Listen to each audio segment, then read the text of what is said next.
Boys Makshavos.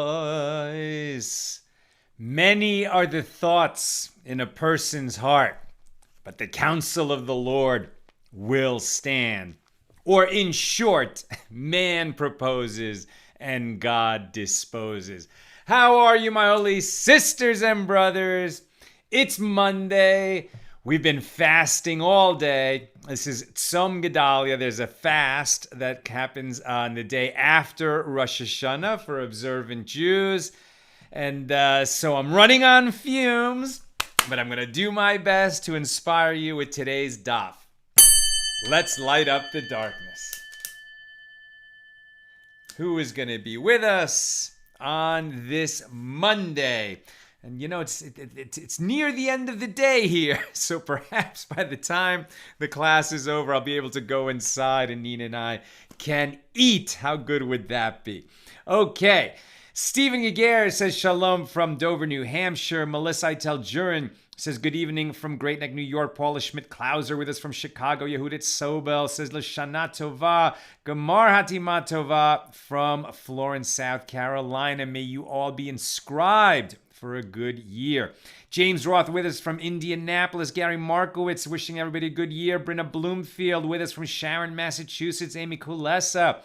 Peace and good things from Maryland. Chaim Burke says Gemar Tov. A good decree from Charlotte. Christo Cheney. Finally got to catch another live broadcast. I have missed these. Watching the recordings are helpful, but not as meaningful as learning live. Welcome back, Christo. France Andrews Zev says he is in Maryland by myself. Randy Lieberman Herman L'Shana Tova from Florida. John Shore with us from Sedona. Marcy Haviland from Delray Beach, Florida. Diane Yaris Shana Tova from Plano, Texas. Gary Markovitz is with us from Woodland Hills. Stephanie Marie Diaz, Shana Tova Metuka, a good year and a sweet year. Minda Hammersmith from Miami, Florida. Nancy Brundemole right from Southern Pines, North Carolina. Elizabeth Bourgeois Catchings from Katy, Texas. Juanita Morgan from Atlanta. Stephanie Marie Diaz says amen. Bill Eldridge, shalom, taking a break from reading theology journals to study Talmud. The reason this one is relaxing is I don't get a grade. Carol Tristan is with us from Frenchtown, New Jersey. Ifiani Pogba says, peace from me. Not sure where you're tuning in from. Teresa So City says, God bless you. George Kuker with us from Teaneck, New Jersey. Colette Roto Crable from West Virginia. Yosef Shum from Lowell, Massachusetts. And Irene is with us from New York. Over on the YouTube side, Lynn is with us from Texas. Akiva Hartwell from West Virginia. Marjorie Holler from Tucker, Georgia. And Marasia Janut from Atlanta, Georgia. Welcome, everybody. It's great to be with you. All right, let's get it here. So, where are we holding? This is AT Daily, episode number 260. We're in Tractate Eruvin, the third volume of the Talmud. Excuse me, Daf Mem Beis, that's page 42. We are in chapter 4 and discussing the first Mishna of chapter 4. Our Mishnah is about a person who was removed from their Shabbos techum, from their Shabbos boundary, the limit of how far you can walk on Shabbos, and against their will, they were moved past that boundary. They're outside their boundary. They find themselves outside their boundary against their will. Perhaps they were moved by a force beyond them. It was circumstances beyond their control. That force could be another person moving them out of there. It could be a storm, as we saw yesterday, a wind that blew them outside. It could be an evil spirit. We talked about that yesterday. If you missed that discussion, you should see yesterday's episode.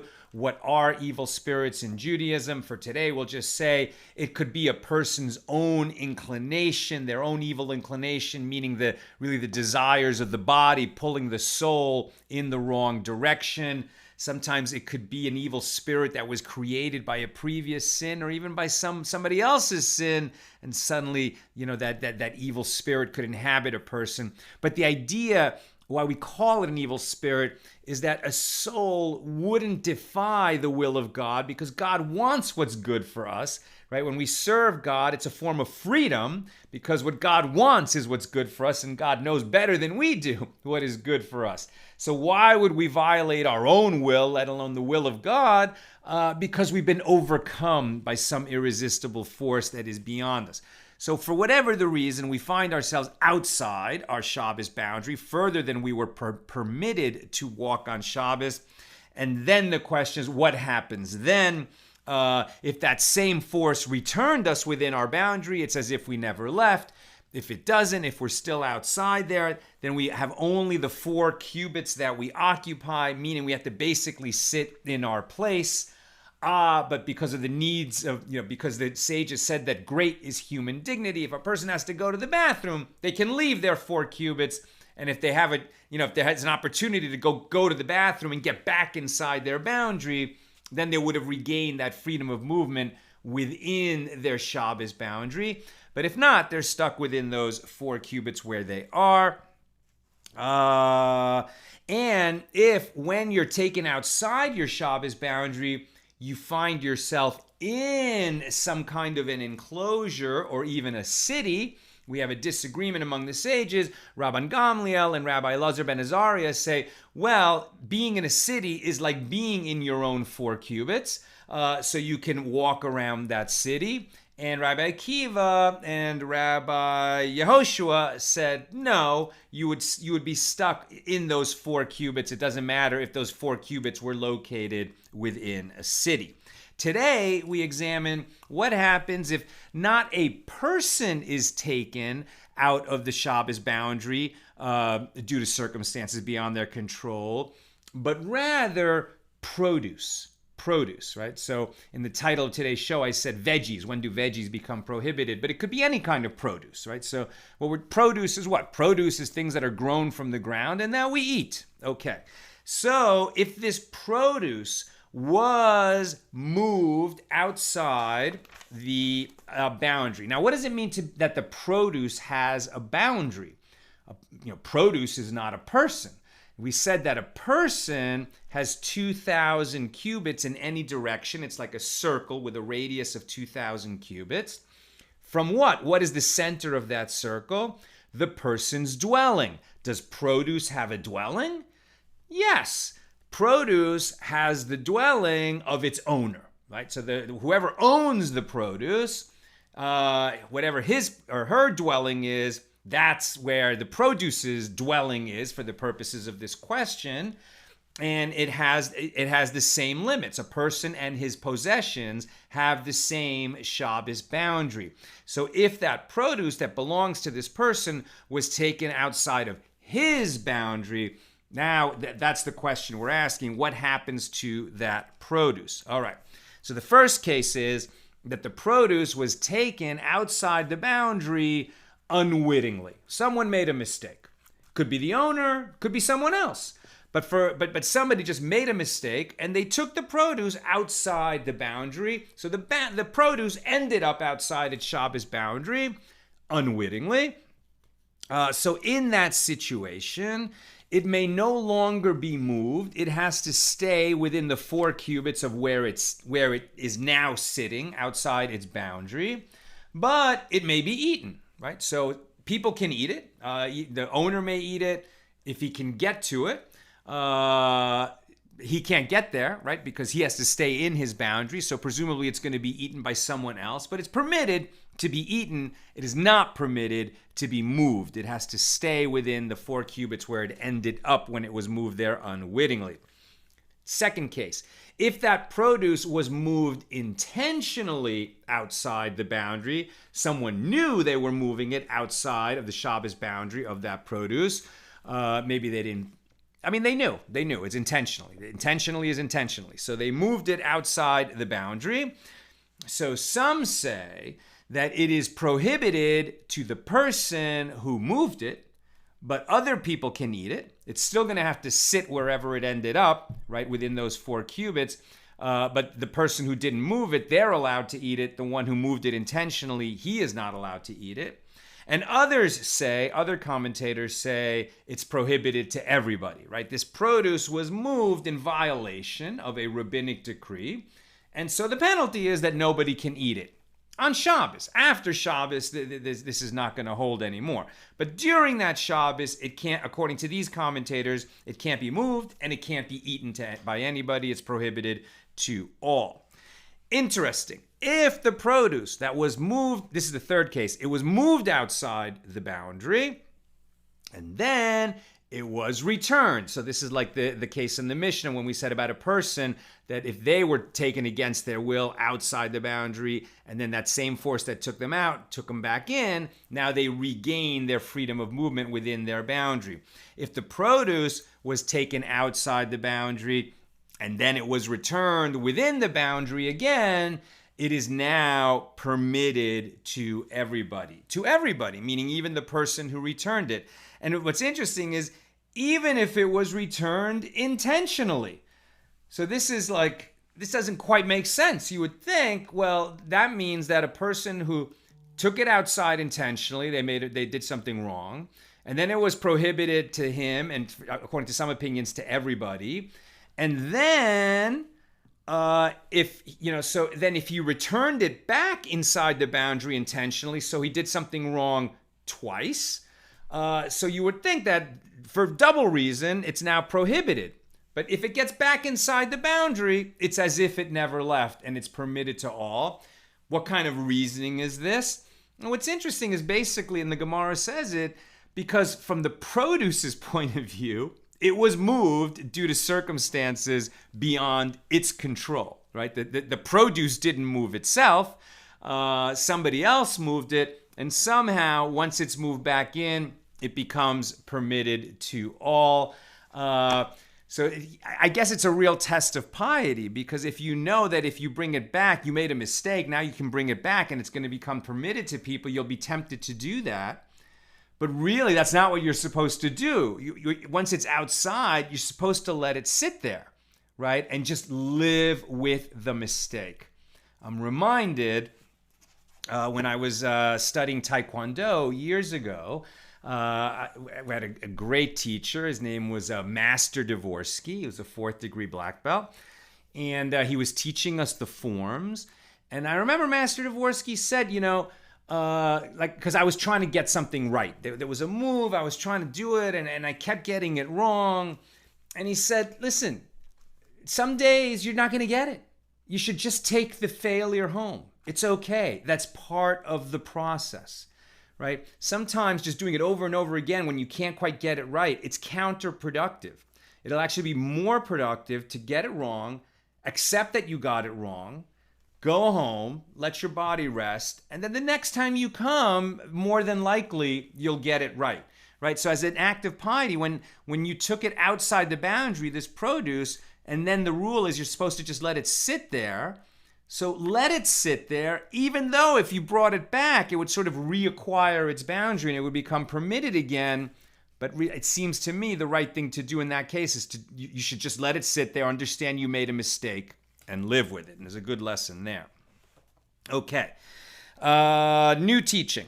Rav Nachman said in the name of Shmuel, if a person doesn't know where his boundary is, so we've been taking it as a given when we say that a person has 2,000 cubits from his dwelling, right? This is outside of a city. If he's in a city, then he gets 2,000 cubits from the city limit, and then he can walk right 2,000 cubits past that in any direction outside the city limits. So we've been taking it as a given that he knows how far that 2,000 cubit limit is. Like he knows where it actually ends. But why should he know? Maybe he doesn't know. Maybe he didn't measure it during the week and he actually doesn't know how far he can walk. He's not sure. And he has a need to go in that direction. He doesn't want to violate his limit, but he doesn't know where the 2,000 cubit limit is. What should he do?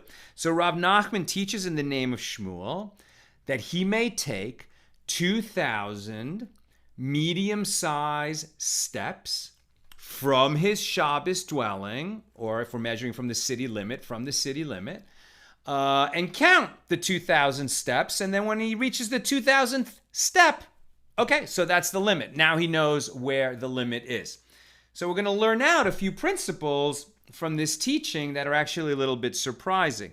First of all, we've heard before that you can't measure things on Shabbos. Why? Because measuring, you're not violating a Torah prohibition, but it isn't Shabbosistic, right? It's not Shabbosistic to measure things on Shabbos. Why? Because measuring is part of doing business, right? When we measure distances, when we measure amounts, when we count amounts, it's because we're doing business. We're buying, we're selling, we're planning, we're building. Measuring is really part of the week. But when you're measuring for the sake of a mitzvah, that's going to be permitted on Shabbos. So you can count your steps to figure out where that limit is on Shabbos. The other interesting thing about this is we know that the limit is 2,000 cubits, right? So a cubit is approximately from the elbow to the tip of your finger, usually thought of as about 1.5 feet, 18 to 20 inches. And I know from playing golf that my stride, each step that I take is about a yard, about 36 inches. So these steps are pretty small. That 2,000 medium steps, as the Gemara says, is going to equal 2,000 cubits.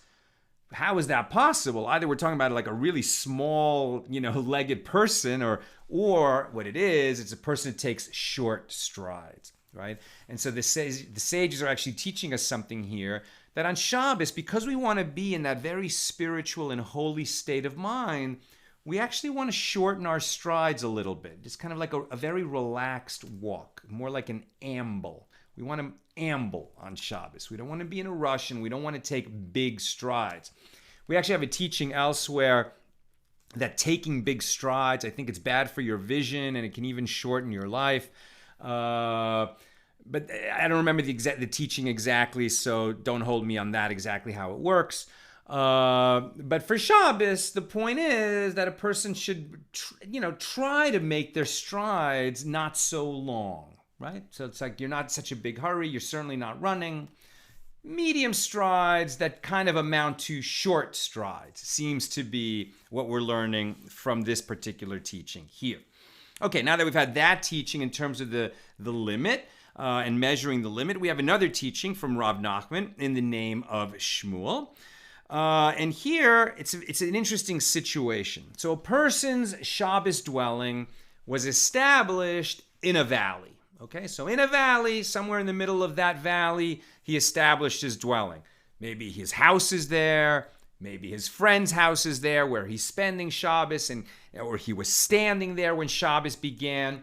Or, as we've learned many times now, he established his Shabbos dwelling there by putting a basket of food before Shabbos began, right? Either he put the basket of food there before Shabbos began, or he was standing there as Shabbos began, or that's his house, or that's where he's staying and he was there when Shabbos began. Whatever the point, however it happened, his Shabbos dwelling is in this valley. Shabbos started. After Shabbos started, some idolaters, non-Jews, came along. It's almost like a whole army unit came along, and they built an enclosure, a fence, around the whole valley. Around the whole valley. The reason that the word valley is used is to give you the feeling of it is a large area, larger than a circle with a radius of 2,000 cubits, meaning that this is going to be an enclosed area. And the idolaters who came along built it for the purpose of residence. So we saw that in chapter 2 of Tractate Eruvin, right? So when we were talking about a karpef. So an enclosure that was made for the purpose of a residence can be quite large and takes on the status of a private domain. So this enclosure is a private domain, and therefore we should be able to carry anywhere within it on Shabbos. But this enclosure is so large that our whole Shabbos boundary, meaning the limit of how far we can walk, we reach that limit before we reach the fence, right? So this enclosure is larger than the Shabbos techum. It's larger than the Shabbos boundary. And it was all built on Shabbos. Obviously, this is a super unlikely situation to happen in the real world. The important thing is that we understand the hypothetical so that we can answer the questions and draw out the principles, the underlying principles in this situation. All right. So it was built on Shabbos. When I established my dwelling, the enclosure wasn't there, and it's a huge enclosure. And it was built for the purpose of residence, so it ought to be a private domain, and I could carry within it. Nevertheless, I can't walk within it. I could, right? Just like being in a city, your Shabbos boundary, the 2,000 cubit count starts at the city limit. It would also start at the edge of the fence if my dwelling was within this fence and the fence was there when Shabbos started. But because it was built later, my dwelling and my boundary are all smaller than the fenced-in enclosure. So, in this situation, my walking limit remains the 2,000 cubit radius circle. I can only just walk 2,000 cubits in any direction. I'm not going to be able to walk as far as the fence because the fence is further away from my dwelling than the 2,000 cubits that I can walk. So the question that's interesting is, I can only walk as far as 2,000 cubits, but for the purpose of carrying is permitted with it throughout this whole enclosure, even though it was built after Shabbos began, because it wasn't built for my sake, and it wasn't built by a Jew who was committing a sin. It was built by a non-Jew for his own purposes, but he created a private domain. So carrying is permitted, but how can I carry if I can't even walk as far as the fence? And so the answer is, according to Rav Nachman in the name of Shmuel, carrying is permitted throughout, walking only up until the 2,000 cubit limit. So what is it that I can do that makes carrying permitted beyond how far I can walk? And the answer is, I can throw. Excuse me, my lips are very dry because I've been fasting all day. I would take a drink of water, but I can't take a drink of water. So pardon me. Okay, so you can throw. Throwing is a form of carrying. So you can walk as far as your limit, and you can throw even further. Whatever it is you threw, you wouldn't be able to then walk and retrieve it, but you can throw even farther than you can walk because carrying is permitted throughout the enclosure, but walking only as far as my Shabbos boundary. Rav Huna disagrees with Shmuel. Rav Huna says, yes, you can walk your 2,000 cubits in any direction from your dwelling, but carrying, no. In fact, because they built this enclosure, because even though they built the enclosure, you're going to have the same situation that you had if they didn't build the enclosure. When it was just a valley, could you carry? No, you can't. You can only carry within a private domain or within some kind of an Erev Hatzeros, right? Some kind of like a community Erev, some kind of extended private domain made through enclosures. But that enclosure didn't exist before. It does exist now, but according to Rav Huna, it's as if it didn't. So you can only carry 4 cubits, right? Just like in any public domain on Shabbos, you can only carry something 4 cubits, about 6 feet, and not more than that. If you need to move something, you really need to move something more, you could actually carry it, for a little less than 4 cubits, put it down, pick it up, carry it another 4 cubits, put it down. So that kind of thing would be permitted according to Rav Huna, but not carrying throughout, as Shmuel, as Rav Nachman said in the name of Shmuel, that he held that way. It should be like a private domain because it's surrounded, but Rav Huna is stringent about this. Why is he being stringent? A few approaches are suggested. Why is Rav Huna being stringent? One idea is, well, if he can carry, he might end up being drawn past the limit of where he can walk. Because he can carry farther than he can walk, he might get drawn past the limit of where he can walk. Or you might look at this as the enclosure should be only as far as his walking distance, the 2,000 cubits, but it's not there. It's further out than that. So it's as if the enclosure was breached. And when you have a private domain, but then the fence that surrounds it is breached more than 10 cubits in a row, or a large part of it is breached, it's no longer a private enclosure, and now you can't carry anywhere within that enclosure anything more than 4 cubits at a time. And then I would suggest that another reason Rav Huna is being stringent in this way is because people might learn this teaching and sort of, need an enclosure built on Shabbos, like it would really be beneficial to them. Now, they know they can't build it. You can't build on Shabbos. And they know that you can't ask a non-Jew to do for you what you yourself are not allowed to do.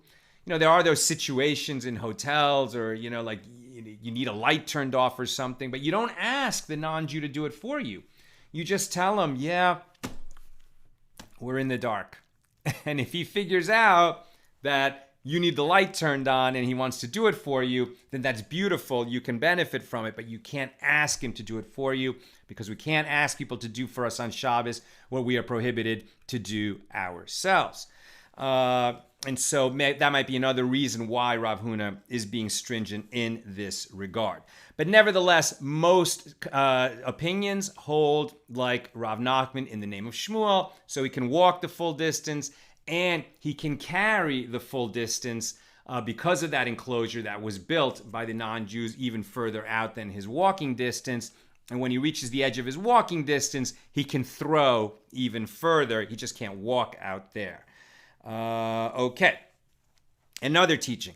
If you're 2,000, and we're coming to the end. So if you have comments or questions, please put them in. Oh, I should have said at the beginning, if this is your first time with us listening, please let us know it's your first time so that I can welcome you. Nina will pass me the comments and questions when I reach the end, which is going to be very shortly. Okay, so if your 2,000 cubit Shabbos boundary, your walking limit, ends in a city, right? So like we've already said, let's imagine you're in the country, you're not in the city, your Shabbos dwelling is somewhere in the country. So you measure from your Shabbos dwelling, okay? And then you can walk 2,000 cubits, right? So about 3,000 feet, right? A little more than half a mile. And that half a mile gets you into a city, or let's say into a town. So the question is, now that you've reached the end of your walking limit and you find yourself in a town, so we saw before at the beginning when we were just discussing this Mishnah that if a person is against his will removed from his limit and finds himself in a city, Rabban Gamliel and Rabbi Elazar ben Azariah said he can walk throughout that city because a city is like his 4 cubits. This is a different situation. Now you're 2,000 cubits from your Shabbos dwelling that you are permitted to walk ends and you're inside a city. What happens at that outer boundary, that outer limit of how far you're allowed to walk from your dwelling? Okay. First thing that you can do is you can throw. Just like in the enclosure built by the idolaters around our valley, when you reach your 2,000 cubit limit, since you're in a city, right? And let's say that this city is a walled city or it has some kind of community Eruv around it, so we don't have the problem of carrying, from private domain to public domain, or that it's not a public domain. Let's say that this city is a walled city and it has that community Eruv, so carrying would be permitted within that city. But you've reached your 2,000 cubit limit, so you can't walk any farther. You can't walk. That city is not like your 4 cubits. You've reached your limit. That's as far as you can walk. But because carrying is permitted there, you can throw, right? So you can throw an object, which is like carrying. You've caused it to be moved there, but you didn't move yourself further than your limit. So that's the ruling. You can walk as far as the 2,000 cubit limit. You can throw something to somebody's further away than how far you could walk, but you can't walk yourself over there. That's that rule. So here we're learning the principle that in terms of that 2,000 cubit limit, right, the start of the 2,000 cubits, if our dwelling is in a city, we don't start counting the 2,000 steps or the 2,000 cubits till we reach the outer edge of the city, and then we have 2,000 more cubits. So the start is at the city edge, the city limit. But when the end of the 2,000 cubits is within the city, the end is the end. We don't get any more just because it ended within a city. However, since carrying is permitted there, we can throw. And the Gemara says, well, are we going to be concerned that because he can throw, he might come to, pursue the thing that he threw, or because carrying is permitted in that city, he might think that he can walk further than his 2,000 cubits, so maybe we shouldn't even let him enter the city. And no, we're not concerned. He can walk his 2,000, he can carry to the edge of his 2,000, he can throw even further than his 2,000, and we're not concerned that he's going to come to walk farther than his 2,000, even though this is the situation in which he finds himself. That's what I've got for us today. Let us check your comments and questions, if any. Colette Rada Krabel, first time and learning so much. Welcome, Colette. This is not an easy place. The Talmud, when we're reading one page a day and reading the whole Talmud, it's going to take us 7.5 years. Some days are easier to kind of jump in on that day, where we're telling stories about the sages or its folklore, or we're discussing what happens to us after we die, heaven and hell, or what's the ethical way to conduct business. This is a harder set of teachings about Shabbos boundaries and how far we can walk, etc. So it's not an easy place to drop in, but anytime, any page is a great place to start learning. And if you're with us and sticking with it, well done, and come back tomorrow and every day, because the learning never stops. And what we're always trying to do, even on these more difficult and technical pages, is to figure out what is it that God wants from us. And so let's just mention, what is this whole purpose of establishing a Shabbos boundary, how far we can walk and not walk any further, but finding ways to work within the rules so that we can walk a little further or carry what we need to carry. The whole purpose of all of these laws is to fulfill the mitzvah, to fulfill the obligation to delight in the Sabbath, right? God gave us 2 commands with regard to the Sabbath. He gave others, but the main 2 commands, and these are part of the 10 commandments. The 10 commandments are written twice in the Bible, and the wording changes a little bit between them, but we're supposed to guard the Shabbos and delight in it, right? Or remember the Shabbos and delight in it. So remembering it or guarding it, make sure we don't walk further than we're supposed to walk. but delight in it, okay, we'll work with those rules so that we can get the maximum enjoyment with our families, with our loved ones, a time when we stop doing all work, but we get pleasure in it, and we commune with God, and we get that extra measure of soul on Shabbos, and bring ourselves a little higher and a little closer to our Creator, and therefore get a little bit of objectivity that allows us to think about, why am I in this world? What is my mission in this world? Am I fulfilling my mission in this world? Having that full stop every 7 days really makes the odds of figuring out what our mission is and doing it much higher. And that is a delight. Okay. Zach Plotzker says, Shana Tova, Salvador Yo Litvak. Zach, it's great to see you. For those who don't know, Zach Plotzker, without Zach Plotzker, there would be no accidental Talmudist. It's a long story, but if you want to read the origin tale of Accidental Talmudist, go to our website, accidentaltalmudist.org. There's a page there called Origin Tale. And if Zach Plotzker, who sold me the first volume of the Talmud on day 1 of the 7.5-year cycle, if he hadn't commented to me, oh, you're doing Daf Yomi, and I said, what's Daf Yomi? If he hadn't made his comment and then I hadn't asked him what Daf Yomi is, so this whole thing never would have happened, and we wouldn't have a community of 1 million people. So Yasher Koach to you, Zach. May you be strengthened in all the beautiful, worthy work that you do. May you have great success in such a sweet and good year in this new year, 5781. And Dayora says, Shalom from Merced, California. I just love your teachings. Thank you so much, Ann. And Christo Cheney, I'm always very impressed with your knowledge, not only of the Talmud Bavli, but of many other aspects of Judaism as well. Really appreciate you and Nina. You do so much for us. Thank you so much, Christo. Thank you, everybody, for being part of this community. And, Nina works so hard behind the scenes. And usually it's, me in front of the camera, and she's doing a lot of things to make this possible. But in case you missed it, on Friday, there was a Nina show where she was talking about Rosh Hashanah, and it's still appropriate, even though Rosh Hashanah has passed, because we're in the days of awe that link Rosh Hashanah to Yom Kippur. So I highly recommend Nina's live show. It was a big hit. I think it's already got 11 or 12,000 views, which she gave on Friday. So you'll find it in the Accidental Talmudist page on Facebook on Friday in the news feed. That's what I've got for us today. It's almost time. Back up 15 minutes for us until we can break our fast.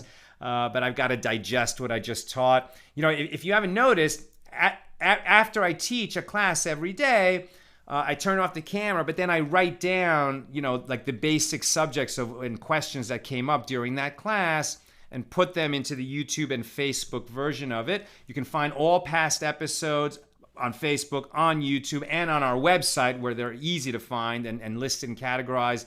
And the key dafs, the special episodes, are all listed as well.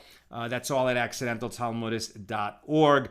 But then writing down what came up in each class, the basic headers, allows each episode to be searched, when people are looking to answer questions that we may have addressed on our show. So it's time for me to do that. I wish you all a beautiful Monday night, and may these days of awe between Rosh Hashanah and Yom Kippur, when all of us, our souls right now, they're in trial. They're before the heavenly court. We're hoping for a sweet decree for the coming year, and it is still in our power to influence the decree, to make it a sweeter decree for the coming year. How do we do that?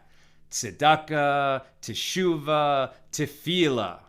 Usually we say tefillah, teshuvah, tzedakah. Tefillah, prayer. Teshuvah, atonement, right? Examining our deeds and organizing ourselves to do better in the coming year. And tzedakah, charity, giving to causes that you believe in. This is the time of year you've got to give to causes, righteous causes that you believe in. It will help you sweeten the decree for yourself and your loved ones